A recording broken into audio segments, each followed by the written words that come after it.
Vamos a cambiar de tema, vamos a hablar un poquito de literatura y vamos a hablar de novela histórica con una novela que tengo ahora mismo entre mis manos y que tengo que confesaros que cuando me llegó no me dejó indiferente, me llamó mucho la atención.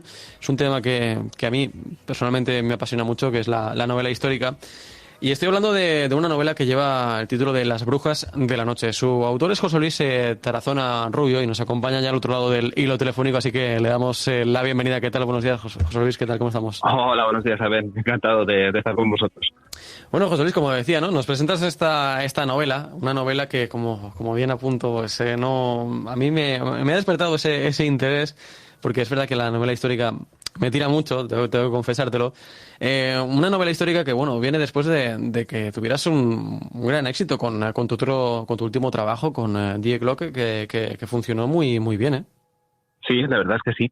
Y digamos que lo complemento ahora con esta segunda novela. Son diferentes, son independientes, pero sigo hablando también de los mismos temas, ¿no? De esas partes de la historia que no están muy claras, que no se conocen tanto, como las influencias de las armas secretas nazis, las influencias de las sociedades secretas en el nazismo, las operaciones rusas encubiertas para hacerse con científicos alemanes, que es de lo que habla la novela.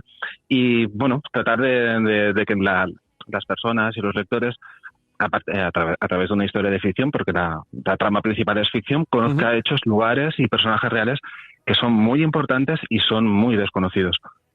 Sí, porque al final, como decimos, no es novela histórica, la historia es una ficción, evidentemente, pero es una ficción que tiene el pozo y tiene la base de partir de la historia de la humanidad, de una historia de la humanidad que está ahí y que eso sí que no se puede pintar de ningún color, porque al final es lo que hay. En concreto, en Las brujas de la noche también pues continúas con ese Tercer Reich que además en un momento en el que se está viniendo abajo, ¿no?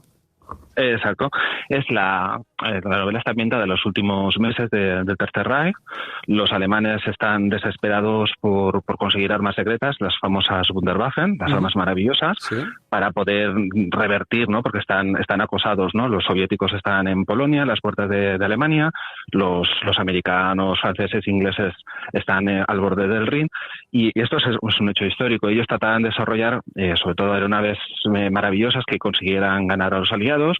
Y después los rusos, al igual que los americanos, ya sabían que iban a ganar la guerra, que después habría una guerra fría, y empiezan a tratar de buscar a los científicos y estos proyectos alemanes para quedárselos como ellos, ¿no? Y tener esa capacidad de disuasión del enemigo, ¿no? Que vimos después, efectivamente, la guerra fría.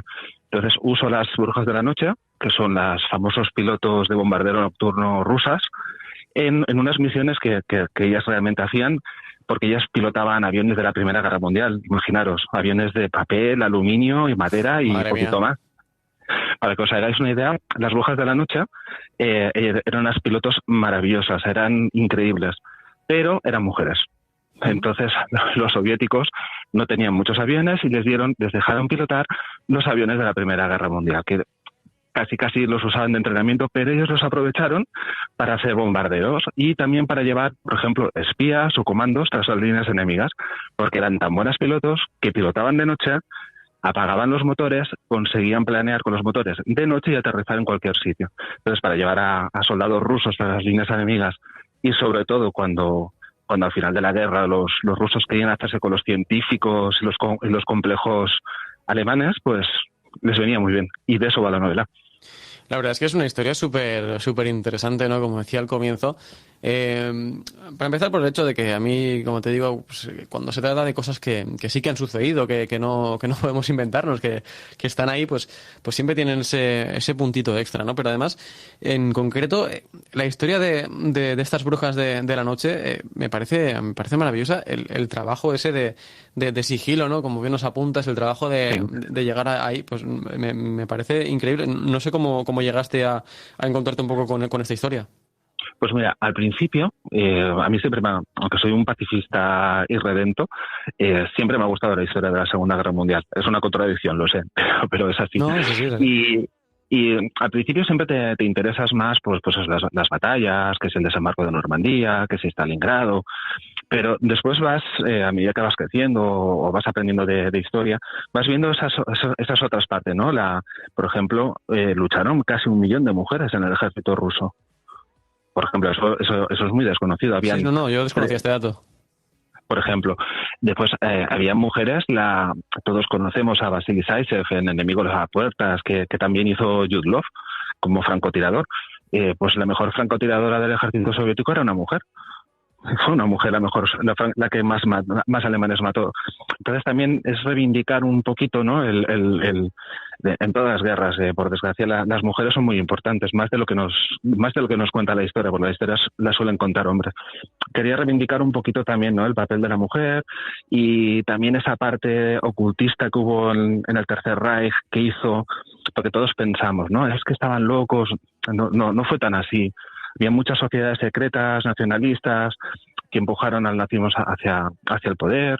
Después también muchos alemanes, no solo Schindler, que tan magistral ¿no? Nos hizo ver el Spielberg en su magnífica película, La lista de Schindler. Sí, bueno, hubieron muchos alemanes que hicieron lo correcto, que también aparecen en la novela. Que también lo relato, ¿no? Como el jefe del servicio secreto de la Wehrmacht, del ejército regular alemán, era un antinazi convencido, y cómo saboteó toda la guerra. Realmente yo creo que se llama el almirante Canaris, se llamaba. Él saboteó la guerra, él hizo realmente perder a los alemanes, y cómo él mismo, muchos espías alemanes, tejieron una red para salvar a judíos y sacar a judíos de Alemania. Entonces, esas historias son las que cuento en la novela, y quiero también, ¿no? En homenaje a esas personas que hicieron lo correcto en una situación, imagínate, cómo sería la Alemania nazi. No, eso es increíble. Además, bueno, al final, cuando una sociedad es tan grande como la sociedad alemana, es obvio, ¿no? Y al final, si lo pensamos fríamente, es obvio pensar que no todo el mundo va a ir hacia el mismo lado, o que no toda la corriente va a ir hacia el mismo lado. Pero sí que es verdad que desde la parte del régimen de Hitler, y también, bueno, Himmler tuvo mucho que ver en eso, se nos vendió que había una fortaleza en cuanto a sociedad, que realmente, como nos estás contando ahora, no era así. Exacto. Eso es también lo que quiero pretender en la novela, y también sale, ¿no? En la novela, para que el lector sepa qué es real y qué no es real, yo voy narrando lo que es la historia, voy poniendo notas al pie, o también hay un glosario al final del libro, para que el lector sepa distinguir qué es lo real y qué es ficción, ¿vale? Pero es una de las cosas también que quería mostrar en el libro. Por ejemplo, hubo una manifestación en Múnich enorme, en el 42 creo que fue, porque los alemanes, las SS, querían matar a los judíos que eran esposos o esposas de alemanes, digamos, entre comillas, arios. Pues hubo una manifestación enorme y se paró. O sea, evitaron que fueran a los campos de concentración. Todas esas cosas no te las cuentan, ¿no? Cuando hablan de la Segunda Guerra Mundial. Entonces es un poquito también el homenajear a esos héroes, ¿no? Y decir que se puede hacer lo correcto incluso estando en un régimen tan opresivo como el alemán. Sí, de hecho, hablando de todo eso, me has recordado a la película La vida es bella. Una película Sí. que a mí particularmente es de mis favoritas, te lo tengo que confesar. Que, bueno, aparece, ¿no?, la figura de ese médico que pertenece a los nazis, pero que a su vez tiene un amigo, ¿no?, que es camarero y que es judío, y que cuando se lo cruza en el campo de concentración, ya cambia la perspectiva de este médico, y bueno, intenta ayudarlo, ¿no?, a que no lo pase tan mal como el resto de prisioneros. Es decir, sí que es verdad que ahí vemos una situación más personal, ¿no?, pero un poco es esa sensación de decir, bueno, es que realmente no estoy del todo seguro de que el régimen esté haciendo lo correcto. Exacto. Hubo muchos casos de gente que de manera anónima, o no haciendo octavillas, o escondiendo a judíos, por ejemplo, y hicieron lo correcto, ¿no? Y aparte de hablar también de eso, porque es un thriller de acción, y mismo la novela, también poner un poquito en contexto también lo que sucede hoy en día, cómo los soviéticos, también como los americanos, trataron de hacerse con los científicos alemanes, y lo consiguieron en muchos casos, y quedarse con las armas secretas de los alemanes, que no sabemos realmente qué es lo que se quedaron al final unos y otros. Sí, como la famosa máquina también, ¿no? De poder cifrar todos los mensajes también, esa máquina que tenían los alemanes. Exacto, la máquina Enigma. La verdad es que son datos súper curiosos, ¿no? Que envuelven esta historia, una historia en la que tenemos diferentes personajes que, bueno, sí que es verdad que nos has contado, ¿no? Que esas mujeres existieron, pero en el caso de los personajes... Es un personaje ficticio, ¿vale? A través de ella, lo que habla a través de ella es quiénes eran estas mujeres, las brujas de la noche. Habían 3 regimientos de aviación totalmente femeninos. Tanto había uno de cazas y había 2 regimientos de bombardero nocturno, ¿vale? Entonces, a través de este personaje de ficción, hablo cómo era la vida de estas mujeres, porque todas las mecánicas, cocineras, todas eran mujeres. Y porque las mujeres, a diferencia de en Occidente, en la Unión Soviética, como la Unión Soviética venía de un estado medieval con los zares, necesitaban cualquier talento que pudieran tener, lo aprovechaban. Entonces las mujeres ahí vieron un resquicio, a diferencia de Occidente, dónde poder ir a la universidad, dónde poder convertirse en pilotos.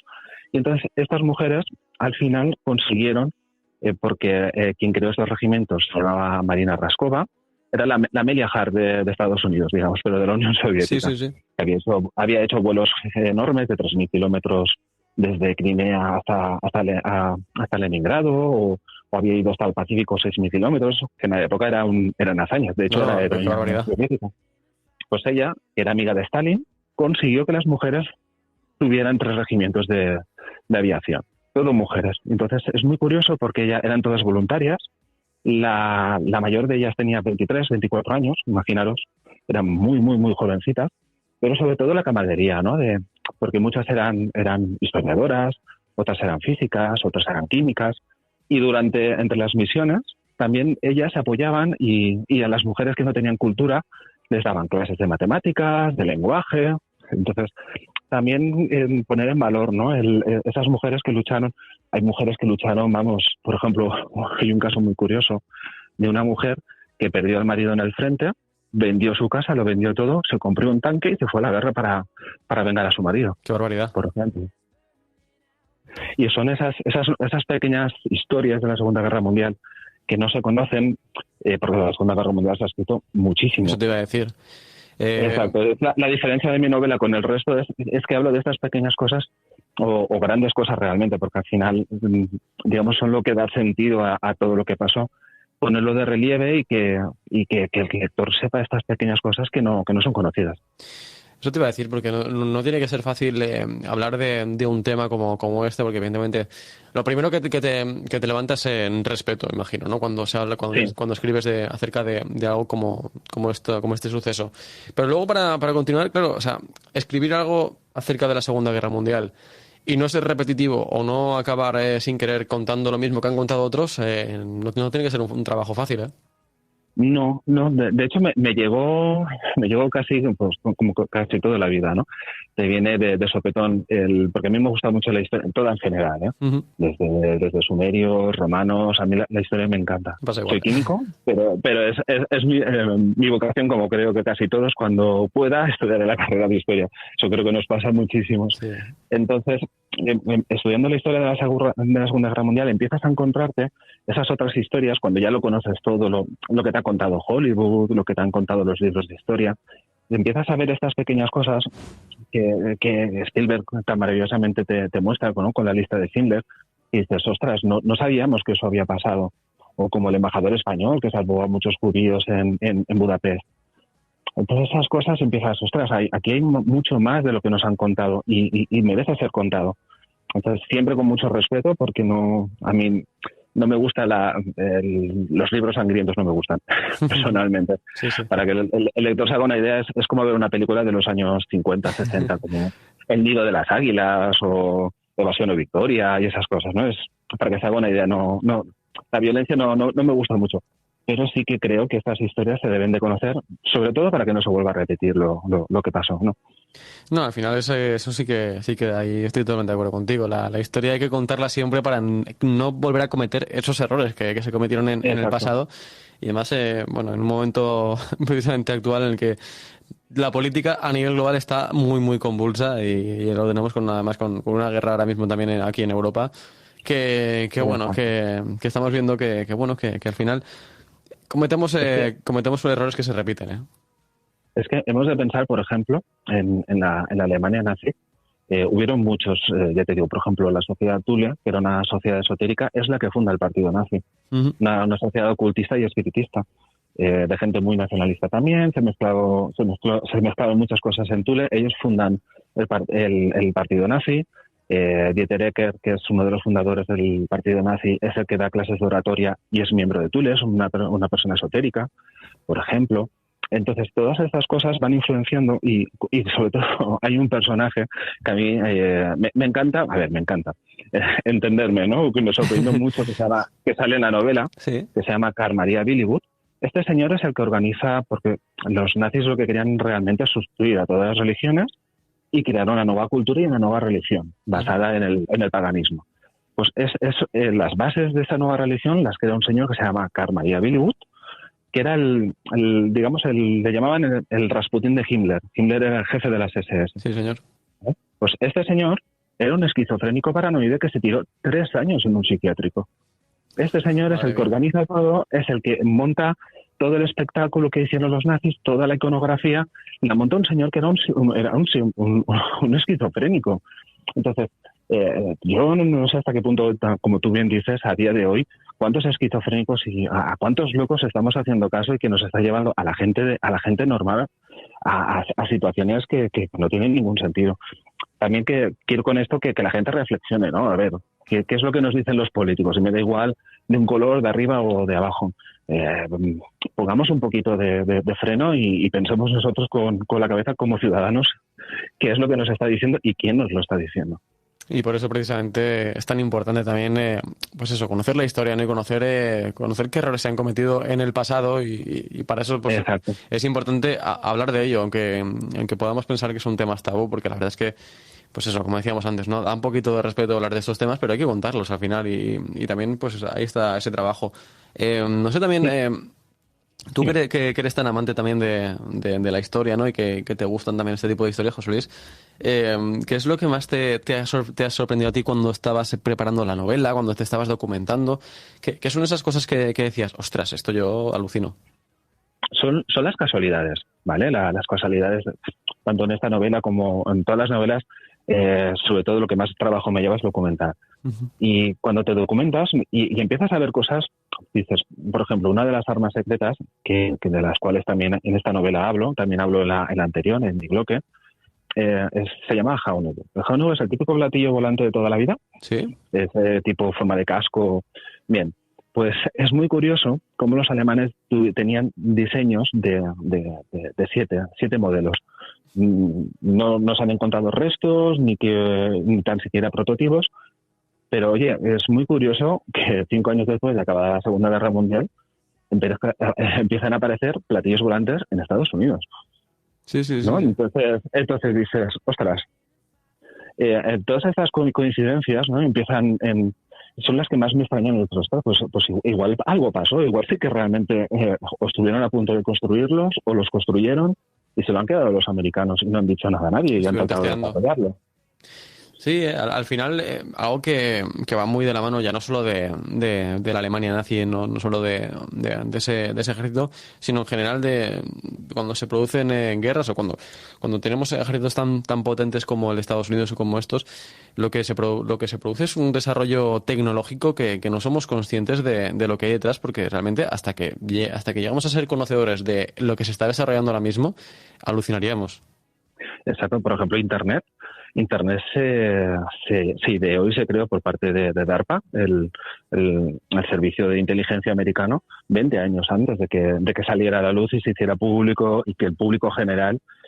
Es decir, hemos de pensar que la tecnología militar, como poco, va 30 años por delante de la tecnología que vemos las personas normales, ¿no? Sí. Los civiles. Entonces, a saber qué es lo que tienen y qué es lo que pueden hacer. No, y por eso precisamente no me extrañaría nada lo que tú dices, ¿no? Ese repunte después de la guerra, de la Segunda Guerra Mundial, de avistamientos, ¿no? De naves de origen desconocido ahí en Estados Unidos, que no descartaría que fueran pruebas del propio ejército de Estados Unidos, que estuviera intentando sacar adelante esos proyectos que los nazis tenían en el cajón ahí calentitos, ¿no? Exacto.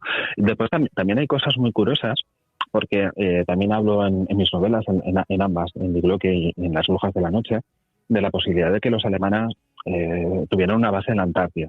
Dices, Sí. bueno, es muy fantasioso, es muy... Yo también utilizo para las novelas esas partes de la historia que no están muy claras, que están en el claroscuro, que no se sabe si es verdad o no, que entran un poquito así en la teoría de la conspiración para decir, oye, igual no es tanta locura, ¿no? Porque hay datos, por ejemplo, lo primero que hace Hitler cuando sube al poder en el 36 es enviar una expedición a la Antártida y reclama de la Antártida, una zona más o menos como Andalucía, pone Sí. banderitas, incluso pone banderitas y la reclama para Alemania. Por ejemplo, eso es lo primero, porque en la Antártida podía cortar las rutas desde Sudáfrica hacia Inglaterra de los ingleses, pero también porque Carmaría Billy Wood creía que la Tierra era hueca y que en el interior vivían los atlantes. Y entonces quería entrar, y que habían dos entradas, una por el Polo Norte y otra por el Polo Sur. Y quería una expedición a la Antártida para poder entrar al interior de la Tierra, contactar con los atlantes y tener su tecnología. O sea, esas cosas pasaban con la Alemania nazi. Súper curioso, ¿eh? Por ejemplo, después, 2 años después de acabada la Guerra Mundial, por lo menos en Europa, hay un ballenero que se llamaba Hansa II, un ballenero noruego, que estaba faenando en las costas de la Antártida, donde habían ballenas. Es una zona de ballenas, digamos. Y declaró que un submarino gigantesco alemán les había saltado 2 años después de acabada la guerra, les había quitado las provisiones, pero que les había pagado en dólares y les había dicho dónde estaban las ballenas. Entonces, ¿qué hacía un submarino alemán 2 años después por la Antártida? ¿Dónde había repostado? ¿Dónde estaba? Entonces, también gasto esas pequeñas cosas, ¿no? De decir, o la expedición High Jump, la famosa expedición High Jump que hacen los americanos a la Antártida una vez acabada la guerra, y que se retienen, que a los 3 días de llegar a la Antártida se tienen que volver para casa porque sufren muertos, un barco medio hundido, y después te enteras, en los años 90, cuando cae el muro de Berlín, se desclasifican muchos archivos del KGB, que es otro de los grandes desconocidos, los archivos del KGB que están desclasificados y se pueden leer, donde un espía soviético en la Marina americana envió un informe a Moscú de que la expedición High Jump realmente, ellos creían que habían sido platillos volantes los que habían hundido. Y habían testimonios y se pueden leer los archivos. Ostras. Cualquiera que sepa ruso Ahora, ¿es desinformación americana hacia los rusos porque sabían que tenían un espía y les desinformaron? ¿Es real el informe de que la operación Haiyan falló porque platillos volantes lanzaron rayos contra los barcos americanos y los hundieron? Ahí ya, yo ahí juego un poquito también con esas cosas que son reales, que son veraces, juego un poquito también para poner intriga y emoción a la novela. No, la verdad es que, jolín, esos temas son increíbles y al final, pues sí, claro, no podemos saber hasta qué punto es cierto o es falso, pero, Exacto. pero desde luego sí que nos da para estirar mucho nuestra imaginación, algo que tú has plasmado también en la novela, es estirar un poco la imaginación y jugar un poquito con todo esto. Eh, También me imagino que no tiene que ser fácil, ¿no? Conseguir que la novela tenga ese punto de intriga y aguantar ahí esa tensión a los lectores. No tiene que ser fácil, ¿eh? No es fácil, y más porque en mis novelas, por ejemplo, no hay paja. Es decir, yo escribo como me gusta leer. Sí. Entonces, a mí las hojas de relleno, a mí no me gusta, personalmente no me gustan nada. Depende, bueno, si hay una novela costumbrista, pues sí, ¿no? Porque lo que te interesa es las grandes frases, las frases bonitas que te describan una habitación o un castillo o un lugar, ¿no? Por ejemplo, si es medieval. En mi caso, no. En mi caso, para mí lo más importante es la acción, es la novela, es la historia. Sí. Más que yo como escritor o que se note que sé muchas palabras rimbombantes o se hace grandes frases. Para mí lo importante es la historia, que el lector se lo pase bien, que esté en tensión completamente. Es difícil. Pero bueno, creo que lo he conseguido porque, por ejemplo, en la última feria del libro de Valencia, vino un lector que se había leído mi anterior novela, Diglote, Ujú. y me dijo que le había encantado y describió muy bien lo que yo quería conseguir con la novela. Dice, mira, dice, me ha encantado tu estilo de escritura, tienes un estilo propio, que eso es muy importante, Eso no es me muy parezco bueno, a ¿eh? nadie. Exacto. Y me dijo, me ha encantado tu novela, dice, porque es sencilla de leer, pero para nada simple. Entonces eso es lo que puede esperar el lector, que es fácil de leer, pero para nada es simple la historia ni la manera de narrar las cosas. Ya mucho trabajo. Tengo mi decálogo, como las tablas de Moisés, Sí.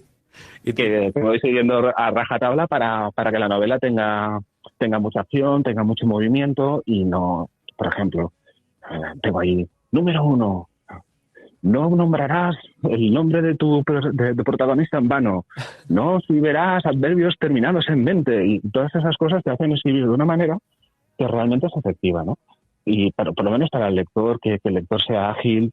Bueno, una novela de acción donde me tire 3 horas escribiendo 3 páginas, escribiendo una descripción, pues al lector al final le cortas la acción, ¿no? Le cortas la intensidad. sí, la verdad es que eso es importante cuidarlo y me consta que tú lo haces muy bien en ese sentido. Nos hablabas de los lectores, te lo quería preguntar, ¿qué feedback te está llegando de ellos? ¿Qué te están diciendo los que ya han podido devorar Pues la novela?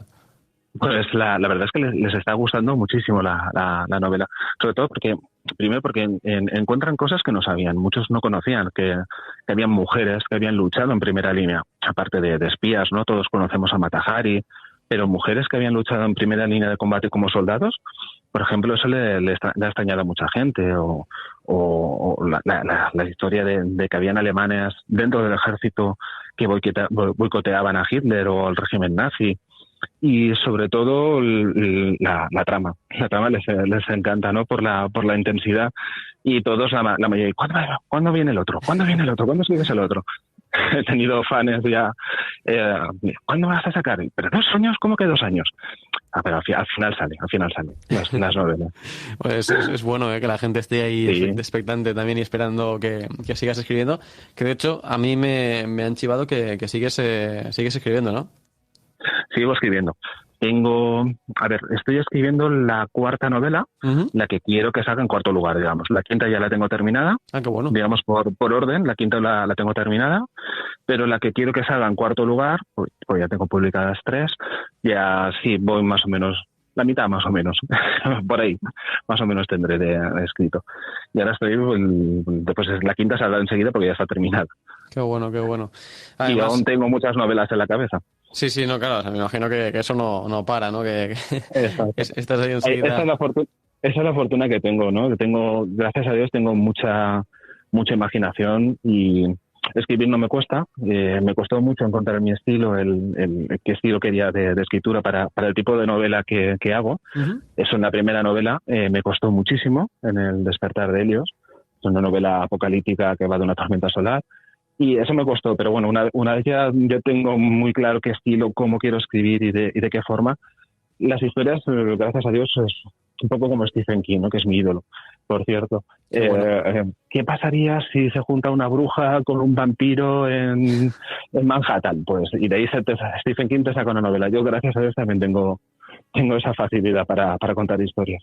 No, la verdad es que eso es importante, ¿no? Tenerlo. Y además, bueno, aparte de escribir estas novelas, también tienes ahí un blog en marcha Exacto. que yo le he pegado un vistazo, que es www.jltarazona.com, ¿verdad? Exacto. jltarazona.com, de JL de José Luis, Tarazona de mi apellido. Y bueno, aquí encontramos cosas diferentes. Sí, hay un poco de todo.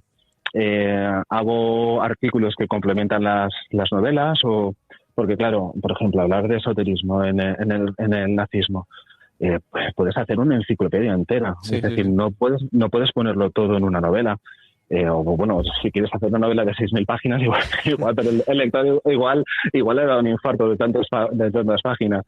No, complemento un poquito las historias de la Segunda Guerra Mundial, y también hablo, por ejemplo, de parte de la historia, o cosas de la ciencia que creo que no se cuentan, ¿no? Por ejemplo, la física cuántica a mí me parece me parece impresionante, y todo lo que se puede derivar, las derivadas que eso tiene, ¿no? Respecto a, porque temas de misterio, por ejemplo, ¿no? No sé, si existe vida después de la muerte o no. Ujú. Pues a través de la ciencia hay posibles respuestas a eso, de que pueda haber o no vida después de la muerte o Eso mola. telepatía. Y entonces, pero desde un punto de vista científico, Sí, no sí, sí, todo, religioso. todo con esa base. Exacto. Pues José Luis Tarazona, nos quedamos sin tiempo, nos queda un minuto de programa, pero quería agradecerte que nos hayas acompañado. Nos quedamos con esta novela, Las brujas de la noche, que desde aquí ya te digo que se la recomiendo a todo el mundo porque creo que me parece una historia muy, muy interesante y estoy seguro de que le va a gustar a la gente y te agradezco que nos hayas acompañado en esta mañana de lunes. A vosotros por haberme llamado. Un fuerte abrazo y Igualmente. sigue escribiendo, que queremos seguir leyendo tu trabajo. Eso seguro, eso lo llevo en la sangre. Lo de escrito lo llevo en la sangre, así que escribir, seguiré escribiendo. Bueno, pues Seguro. cuando tengas otro trabajo, ya sabes que aquí tienes los micrófonos de Valencia Capital Radio. Perfecto, muy bien, muchas gracias. Un abrazo. Y nosotros nos quedamos ya sin tiempo, nos vamos ya, pero mañana volvemos. Mañana regresamos a partir de las 12:05 con más entrevistas interesantes como esta, que por cierto la tendréis disponible en nuestra página web. Que tengáis una buena mañana de lunes y mañana más. Adiós, adiós.